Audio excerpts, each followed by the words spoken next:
نبی پاک علیہ الصلوۃ والسلام نے فرمایا طویل خاموشی کو اختیار کرو،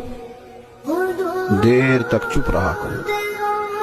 فرمایا اگر تم اسے لازم کر لو گے تو یہ چیز شیطان کو بہت زیادہ پھٹکارنے والی ہے، دور کر دینے والی ہے، اور تمہارا طویل ٹائم خاموش رہنا، لمبا وقت چپ رہنا تمہارے دینی کاموں میں تمہارا مددگار ہوگا۔ حضرت ابو ذر غفاری رضی اللہ تعالیٰ عنہ نے عرض کی یا رسول اللہ کچھ اور فرمائیے، تو حضور نے فرمایا بہت زیادہ ہنسنے سے بچو، کیونکہ بہت زیادہ ہنسنا دل کو مردہ کر دیتا ہے اور چہرے کے نور کو غارت کر دیتا ہے۔ کہتے ہیں میں نے عرض کی یا رسول اللہ کچھ اور فرمائیے، تو آپ صلی اللہ تعالی علیہ وسلم نے فرمایا تم حق بات بول دیا کرو اگرچہ کسی کو کڑوی ہی لگے۔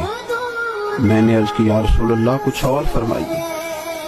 تو حضور فرمانے لگے اللہ تعالیٰ کے معاملے میں کسی ملامت کرنے والے کی پرواہ نہ کرنا، رب کی رضا کا گویا کام کرتے رہنا، اور اگر تمہیں کوئی برا کہے، تم پر کوئی تنقید کرے تو اس کی پرواہ نہ کرنا۔ میں نے عرض کی یا رسول اللہ کچھ اور فرمائیے، تو نبی پاک علیہ الصلوۃ والسلام نے فرمایا لوگوں کے عیبوں کو بیان کرنے سے اپنی زبان کو روکے رکھنا۔